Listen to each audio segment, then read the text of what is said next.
Assalamualaikum warahmatullahi wabarakatuh. Hai anak-anak, bertemu lagi dengan Bu Alif di kelas Bahasa Indonesia. Sebelum mulai belajar, biasakan untuk berdoa terlebih dahulu ya. Meski saat ini proses pembelajaran masih dilakukan dengan sistem jarak jauh, Ibu percaya kita dapat melalui ini semua dengan baik. Tetaplah semangat dan terus belajar dengan sungguh-sungguh. Siap belajar bersama Ibu? Sebelum memulai pembelajaran, ada beberapa hal yang perlu kalian persiapkan. Pertama, siapkan buku catatan khusus untuk pelajaran bahasa Indonesia. Usahakan jangan digunakan untuk pelajaran yang lain ya. Kedua, budayakan membaca petunjuk kegiatan pembelajaran dengan cermat. Ketiga, supaya tidak melewatkan tugas atau kegiatan yang akan dilakukan, mulai sekarang biasakan diri kalian untuk membuat jurnal pribadi berisi daftar tugas atau kegiatan yang harus kalian kerjakan. Hari ini kita akan belajar tentang teks biografi. Mungkin kalian sudah pernah membaca buku biografi seorang tokoh, baik tokoh nasional atau tokoh dunia. Nah, sebelum Ibu menjelaskan apa itu teks biografi, silakan kalian mengamati video berikut ini.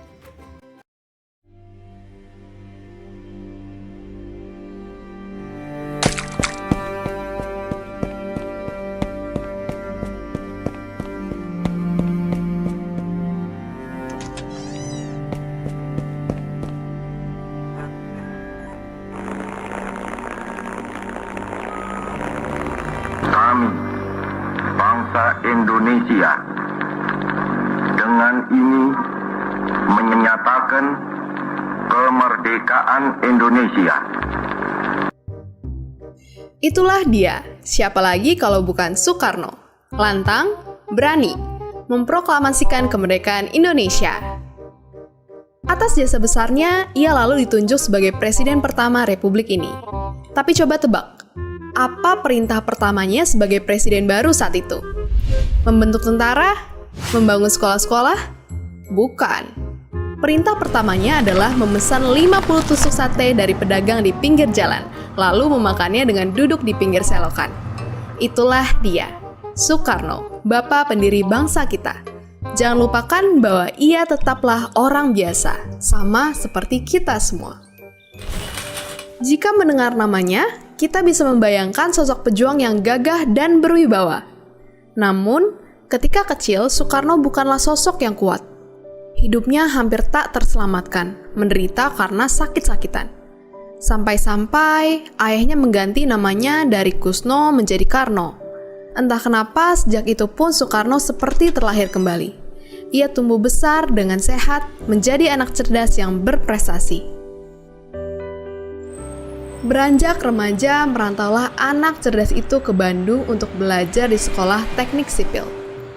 Ia lulus menjadi bumi putra ketiga yang menjadi insinyur kala itu. Tapi sang insinyur justru lebih jatuh cinta pada seni dan keindahan. Ia lebih suka merancang gambar menjadi bangunan. Kecintaannya pada keindahan juga ia temukan pada sosok perempuan yang menjadi ibu kosnya. Inggit Garnasih namanya. Mereka menikah lalu berdampingan merintis perjalanan awal Soekarno sebagai pejuang revolusi. Tahun-tahun berikutnya diisi Soekarno dengan perjuangan. Sebagai murid Cokro Aminoto, Soekarno akrab dengan dunia aktivis dan dunia tulis-menulis di surat kabar. Kemahirannya dalam menguasai 11 bahasa membuatnya menjadi juru debat yang handal, yang tak canggung berbicara kepada dunia. Ia lalu mendirikan partai menggalang kekuatan rakyat hingga ditangkap karena dianggap memberontak dan dijebloskan ke penjara berkali-kali. Dibuang ke antah berantah sampai membuatnya frustasi. Pada satu titik, ia hampir putus asa. Api itu perlahan meredup. Jika bukan tanpa Inggit, Soekarno mungkin sudah menyerah. Tapi tidak.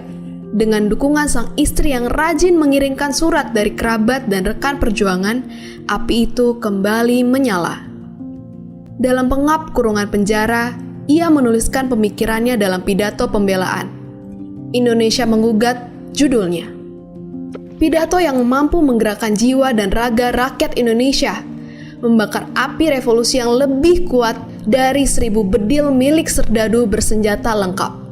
Maka ketika orang-orang mencari sosok nomor 1 simbol perlawanan, sang putra Fajar hadir sebagai jawaban.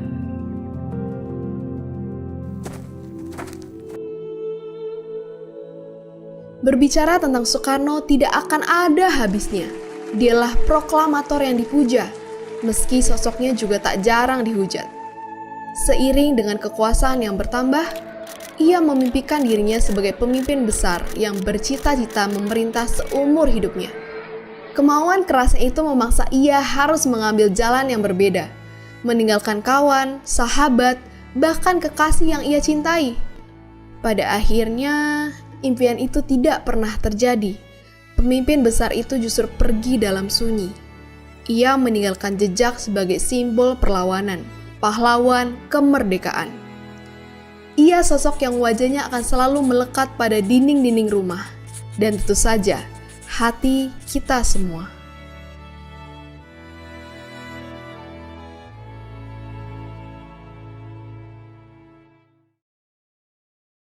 Setelah mengamati video tersebut, tentunya kalian menjadi lebih paham tentang perjalanan pendidikan, karir, dan perjuangan Insinyur Soekarno.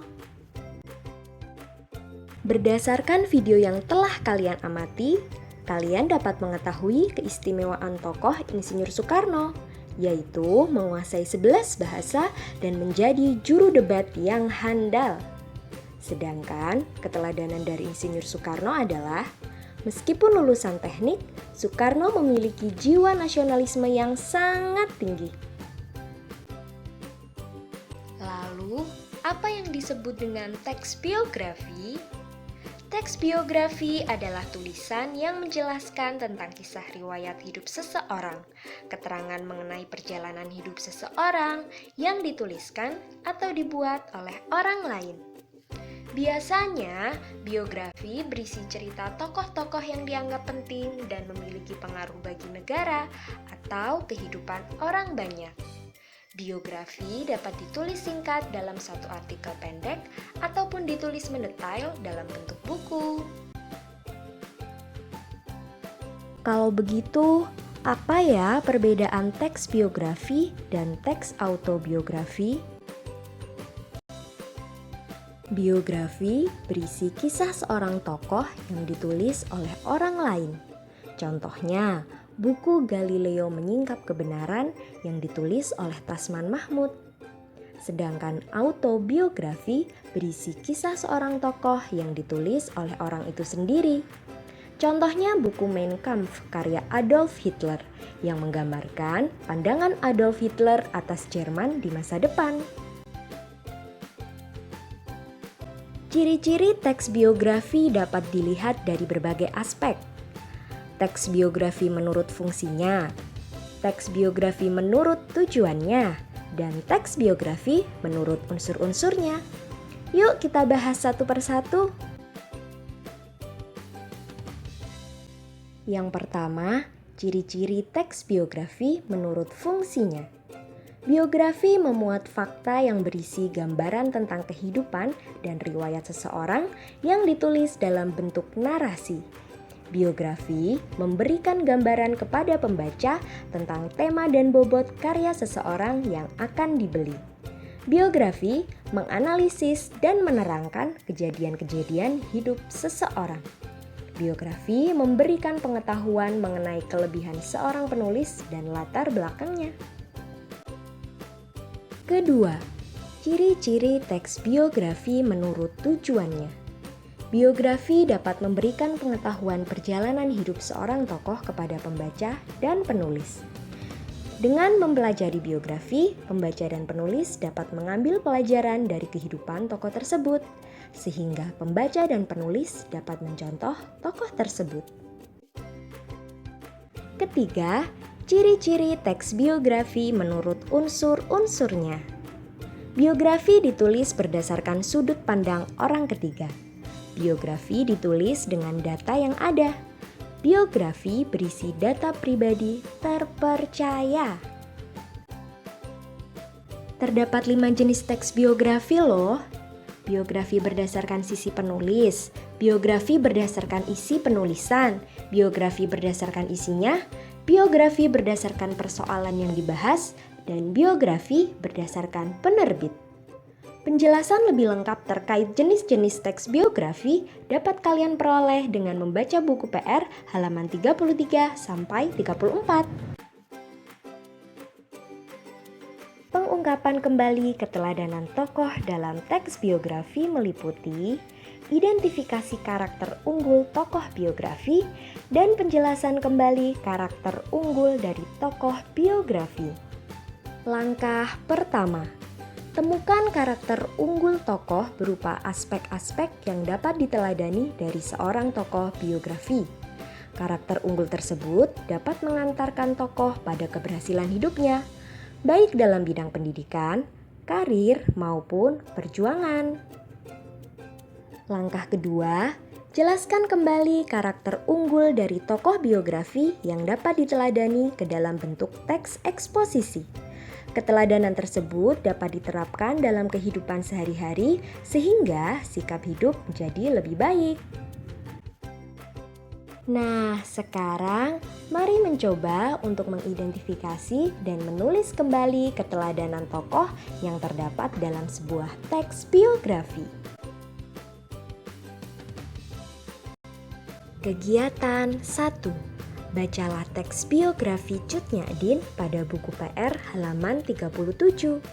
Jangan lupa ya untuk mencatat poin-poin penting berupa perjalanan pendidikan, karir, perjuangan, dan segala aspek yang dapat diteladani dari tokoh tersebut. Setelah itu, identifikasilah karakter unggul dari tokoh tersebut. Tulis hasil identifikasimu ke dalam sebuah paragraf seperti contoh pada buku PR halaman 36.